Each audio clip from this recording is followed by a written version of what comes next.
Bonjour. Bonjour. Aujourd'hui, vidéo en extérieur encore une fois, nous allons vous dire ce que vous ne savez pas sur Tokyo ou sur les rues du Japon. Nous sommes à Shibuya, on va jusqu'à Ebisu qui est un quartier à 2 stations de train je crois. On va y aller à pied, il y en a pour une demi-heure et on va vous montrer toutes les petites subtilités, tous les trucs que vous manquez, que vous ne voyez pas quand vous n'avez pas l'œil aiguisé du chaman qui a vécu au Japon pendant 10 ans. Il y a plein de trucs, on n'en parle jamais Vrai, et les gens ne savent pas. Donc quand vous viendrez au Japon à Tokyo, vous pourrez prendre fièrement genre cette plaque d'égout en photo et vous connaîtrez l'histoire de cette plaque d'égout. Exactement. Quelle est la couleur de ce feu, mesdames et messieurs? On est d'accord que c'est un feu vert. Eh bien au Japon, vous avez peut-être déjà entendu ça, mais c'est un feu bleu. Aoshingo, un feu bleu. On va traverser pendant que c'est bleu d'ailleurs parce qu'il n'y a pas de... Si, la couleur verte existe, faut couleur, pas déconner. Il y a du vert, il y a du bleu, mais il y a du vert qu'on appelle bleu. Exactement, par exemple... La pelouse. Oui, exact, c'est ce que j'allais dire. La pelouse, ils disent ça bleu. Ouais, ils appellent ça bleu alors que c'est obvious que c'est vert. C'est vert. Et après, il y a une subtilité aussi, c'est qu'ils ont pas... Regarde, si tu vois ma montre là, Ouais. bon ça c'est un peu Turquoise. bleu, mais par contre, mes chaussures... Ça c'est mint pour moi. Ouais, bon, je veux dire turquoise, tu vois la couleur turquoise, Ouais. c'est un peu turquoise, tu vois. Ouais. Et ben en France, soit on hésite, on dit c'est bleu ou c'est turquoise.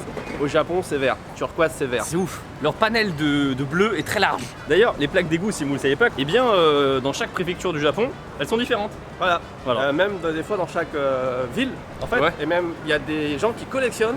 Il y a même un site internet, je sais pas si ça existe encore, mais il y a 10 ans, qui faisait des t-shirts avec les plaques d'égout du Japon. Il y a des Sûrement ça collectionneurs. existe, ouais. Il y a vraiment des chasseurs de plaques d'égout au Japon. Leur boulot, c'est vraiment d'aller dans toutes les provinces et tout. Enfin, c'est pas un travail, mais c'est leur hobby. C'est d'aller dans toutes les villes du Japon et tout et de chercher les plaques d'égout. Mais il y en a qui sont vraiment belles, c'est des œuvres d'art, hein, vraiment. Et du coup, quel est le symbole de la ville de Tokyo, Ted? La fleur de lys. La fleur de Sakura. Là, Voilà. il y a beaucoup de noms de magasins ou de trucs qui sont en français au Japon parce que c'est vraiment le symbole de... Comment on peut dire? Voilà, le chic. Le chic et voilà. Classe, chic, mode, élégance. classe, élégance. Voilà, merci de sortir 4 adjectifs alors que j'étais incapable d'en donner un seul. Alors il y a souvent des noms pétés, mais il y a des noms aussi des fois bleu. Par rapport justement aux feux qui sont tous bleus. Voilà. Absolument pas. Ça n'a aucun rapport. Mais voilà, en fait, on vous montre sur internet en général que les noms pétés. En fait, il y a plein de noms qui sont moins pétés, mais il y en a vraiment beaucoup par contre. Vous voyez derrière moi, il y a quelqu'un qui est en train de faire les livraisons et donc du coup il est dans une place de stationnement pour livraison. Et si vous remarquez au Japon, il y a quasiment très rarement des places de stationnement dehors. Ça ne se fait pas de se garer dans la rue. Tu ne gares pas comme ça sur les trottoirs, des trucs comme ça. Et aussi quand tu achètes une voiture au Japon, t'es obligé d'avoir un parking.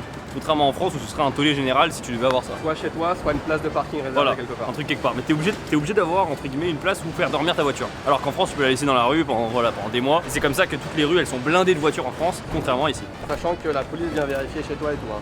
Tu Ah ouais au Koban, ouais. Ok, c'est pas un truc forcément que vous savez pas ou quoi, mais au Japon, quand ils font des travaux, ils peuvent pas se mettre à 2 ou 3. Il faut qu'il y ait 15 personnes, dont 2 qui travaillent et 13 qui observent et qui sécurisent la position. Voilà. Alors là, ils font que 1 pour l'instant, mais... Attends, que tu vois. Mais là dans la rue, à ton avis, ils sont combien? Un mec qui bosse, 2 mecs qui bossent pas. J'ai une autre anecdote, elle est un peu pétée, je la dis quand même, mais... Là, il y a un stop, il y a marqué... merde, j'arrive pas à voilà. Il y a marqué Tomare, là, ça veut dire arrêtez-vous. Au Japon, on roule à gauche, donc la priorité, elle est pas à droite, elle est à gauche, hein, ça paraît logique. Mais en fait, à toutes les intersections, 99% des intersections, il y a un symbole s'arrêter pour celui qui doit... En fait, je crois qu'en 10 ans de conduite au Japon, ça m'est arrivé peut-être 1 ou 2 fois de me retrouver dans une situation de me dire tiens, est-ce qu'il n'y aurait pas une priorité à gauche? Enfin, en fait, ça n'arrive quasiment jamais. Ok. Voilà. Du coup, un autre truc, vous savez pourquoi parfois c'est écrit Tomare en kanji, le to, et parfois c'est écrit en hiragana? Pour les enfants? Non, je sais pas, je te demande. Non, je sais pas non plus. Ouais, c'est marrant. Ok, alors autre chose que vous savez pas, vous dites c'est quoi ce bordel? Il y a des feux verts tout là-bas, et pourtant il n'y a pas de ligne pour s'arrêter à ce niveau-là. C'est parce qu'en fait le feu vert qui est là-bas, c'est pour les voitures qui sont ici. Vous voyez? En gros, ce qu'il faut comprendre, c'est que contrairement en France, les feux rouges, il faut pas s'arrêter au niveau du feu rouge. Il faut s'arrêter dans la zone logique avant, j'ai envie de dire. Regarde là, ils sont arrêtés les voitures. Ils sont arrêtés là-bas, Le feu, c'est et le celui-là. feu il est là. Et ils sont arrêtés là-bas, alors que le feu est là. Et quand ce feu-là va passer au vert, Et les voitures sont arrêtées là-bas. Regarde, ils y vont. Ils y vont. Voilà, c'est le feu vert. C'est parce qu'il y a une flèche où il y a des Il y a une flèche, voilà. Voilà, on les encourage. Allez, c'est bon. Il y a peut-être Tokyo, c'est vraiment la ville. Quand j'y suis, je ressens vraiment cette impression de gigantisme. Dans le sens où par exemple pour traverser c'est la galère. Après là on est à Shibuya donc c'est un peu différent. Mais même dans les gros quartiers parisiens, j'ai pas cette sensation là de me dire tiens j'ai envie d'aller de l'autre côté, ça va me prendre du temps. Tu vois, je sais pas si tu comprends ce que je veux dire. Là, ça peut être très très long de se déplacer. C'est le même problème dans les gares par exemple quand tu vas aller tout droit, c'est infernal. On a déjà donné l'info beaucoup de fois, mais 37 millions d'habitants quand même dans le grand Tokyo, c'est-à-dire Tokyo, la baie de Tokyo. Et c'est énorme, c'est énorme, c'est beaucoup.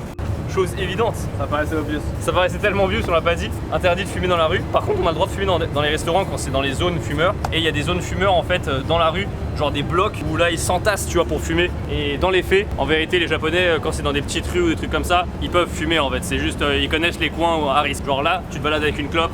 Non. Oui, tu peux avoir une amende exactement. Et c'est 2000 yens, c'est ça, j'allais te poser la question. Ouais, je crois. 2000 yens.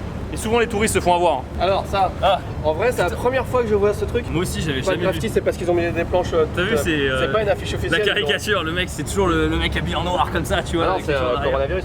Bien sûr, bien sûr. Est-ce que t'as une caricature? Tu verras jamais un tag sur une devanture, genre un store, Ouais. encore moins sur un camion, un truc comme ça. Ça c'est impossible. Sur les camions, il y en a partout. Mais oui, à Paris, je trouve ça. Après, des fois c'est beau aussi. Parfois c'est mais, beau. Il y a un regroupement de casques jaunes. Ah, Regarde, la non. petite réu. C'est les gilets jaunes? Ils ont des gilets jaunes. Voilà comment ça se passe. Ah sinon, super anecdote. Ah ouais. Putain, non. T'es sérieux? Depuis l'année dernière. Mais non. Et en plus, le pire, giga révélation. La première fois. Putain, giga révélation, putain c'est ouf. C'était vraiment très intéressant. À quoi sert ce sac? Ce filet. Qui est d'ailleurs rigoureusement attaché, donc je pense qu'il sert pas à ça. Non, alors ce sera celui de là-bas. Ce filet, pour la deuxième fois. Putain, ce filet, t'as raison, ce filet qui est attaché, eh bien en vérité il a une double utilité. Ça sert, en fait c'est un point de ralliement pour les poubelles déjà, donc c'est là où entre guillemets les éboueurs vont passer pour récupérer les poubelles des gens. de la caméra. Vas-y, continue, on n'a rien vu. Et aussi ça permet donc de protéger les poubelles de quoi? Des corbeaux. Parce que les corbeaux, ils ont tendance à picorer dans les sacs poubelles pour bouffer de la mayonnaise. Et c'est comme ça qu'ils deviennent absolument énormes. Donc du coup il faut bien regarder si vous habitez au Japon, quel est votre programme. Donc là, Par exemple, le programme. Quel est le programme poubelle de la semaine? je te jure, quel est le programme poubelle de la semaine? Alors, le lundi, qu'est-ce qu'on a? Le lundi, eh bien, on a les incombustibles non burnable waste, ce qui correspond C'est-à-dire les boîtes de conserve, Ouais, les ok. trucs en verre. les métaux quoi. Ouais, ou les trucs trop gros. Et Ensuite, par contre, Mardi. c'est le 3e lundi du mois seulement. Ah oui, attends, j'avais même pas vu. 3e lundi du mois. C'est pour ça qu'il faut. Oh là là.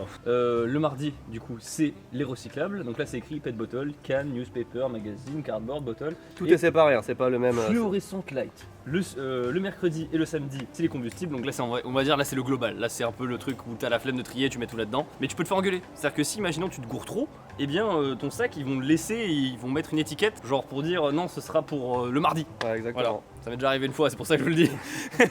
Et bien sûr, si c'est trop large size waste, donc si c'est trop gros, là faut appeler et tu vas payer ta race. Au combini, tu peux acheter des étiquettes aussi. Ouais. Sachant que là, c'est pour les particuliers, c'était une entreprise. Tu peux acheter tes poubelles ici aussi. Enfin, nous, c'est ce qu'on fait par exemple ici au Japon. Sauf qu'il faut que tu achètes des étiquettes spéciales au combini. Genre, c'est 300 yens ou 500 yens, enfin 3 à 5 euros quoi, le sac poubelle. Et voilà. Ah si, regarde, là, un truc qu'il faut dire, c'est que les maisons au Japon sont tellement petites que la majorité des voitures ont le nez qui dépasse du garage. Un petit peu, c'est vrai, j'ai remarqué. Très souvent. Ouais, bon, là ça va, mais celle-là c'est flagrant, tu vois.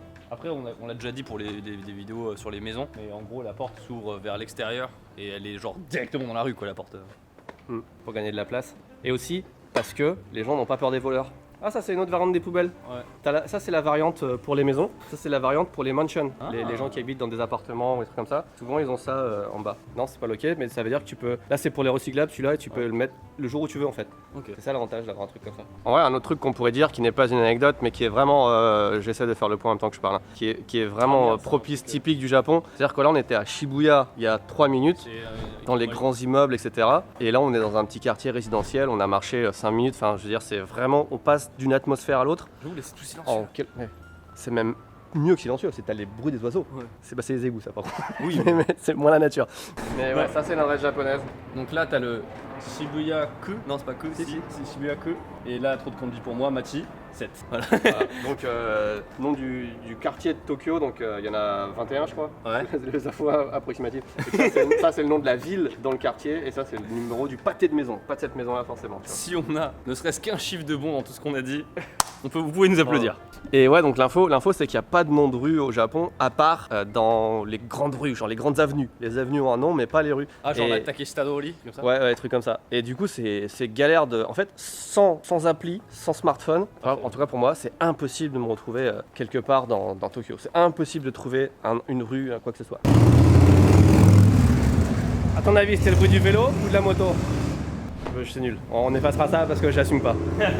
Non. Rectification, il n'y a pas jamais de tag, il y a le coin du tag là, on est dedans là. Il y a des tags partout. Ah et regarde, t'as le vrai truc. Regarde, t'as le vrai machin, ne pas taguer. Ça, on a vraiment trouvé le repère. Oh, ah, ce serait peut-être même encore mieux là. Parce que là, ça fait bien dégueu. Ouais, c'est bien dégueu. C'est giga ghetto en fait, ici, regardez. Il y a des barbelés, il y a des pics sa mère. J'ai même jamais vu ça. Tout court. J'ai jamais vu ça tout court. Clair.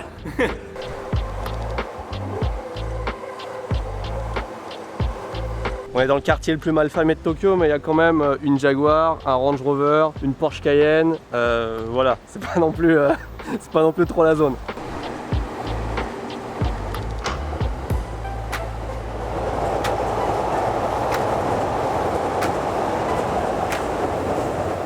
Alors, la propreté des camions poubelles, mais aussi des camions citernes et de tous les engins, enfin tous les outils de travail roulants en fait, est quand même impressionnante. Même moi, après 10 ans, je suis impressionné.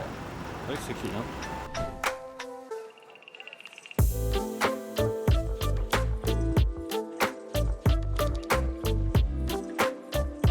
Il y a un truc aussi qui m'impressionne et qui n'est pas proprement de Tokyo mais qui est des gens de Tokyo. C'est que là il faisait beau jusqu'à 5 minutes, ok? Et il s'est mis à pleuvoir. Et du coup, regardez autour de nous.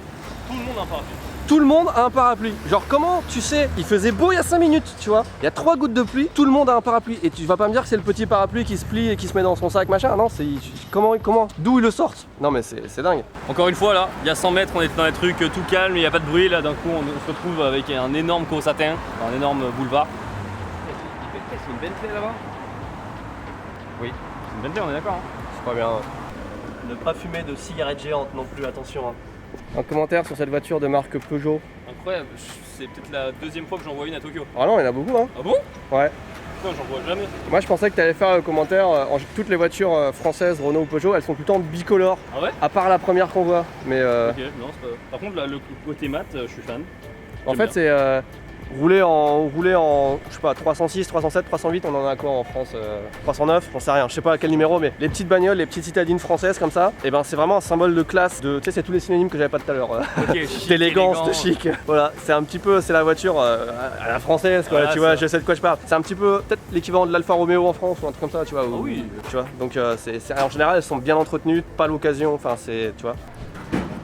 Allez, une pour toi et une pour moi. Faut que t'en parles de ça. Ah bon? C'est de l'eau pétillante en vrai. Hein. Tu bois que ça? Est-ce que les gens le savent? Est-ce que je t'en as bois parlé dans ta vidéo combini? Non, parce que j'essaie de les garder pour moi. Non, en vrai, c'est juste de l'eau. En vrai, il y a rien à dire, c'est juste que c'est de la boisson pétillante quoi. De l'eau pétillante. Mais très pétillante. Vas-y, ça fait pchit. Ah, c'est vrai. Ce décor me dit quelque chose. Aurait-on tourné deux vidéos dans la même journée? Écoutez, c'est une fin de vidéo, c'est une conclusion. Voilà. On a découvert plein de trucs, je trouve. Bah, en fait, nous-mêmes, vous pensez qu'on avait prévu des trucs, on n'a rien prévu du tout. On est tombé sur des tags, on est tombé sur des trucs un peu ghetto, on a trouvé ce qu'il fallait, on était contents. Et on a vraiment, moi j'ai appris des trucs. Ouais. J'ai découvert des trucs, une partie des petites rues de. Moi, je suis archi chaud, on reprend un autre quartier, on fait une deux. Oui, on très fait un facilement. 2, on peut faire une série, hein. Dites-nous combien vous voulez qu'on en fasse. Moi, je pense que 10. 12. Très bien. Bah écoutez, sur ce, merci beaucoup de regarder cette vidéo. N'hésitez pas à lâcher un pouce bleu et à vous abonner. Et on vous dit à la prochaine. Tchuss.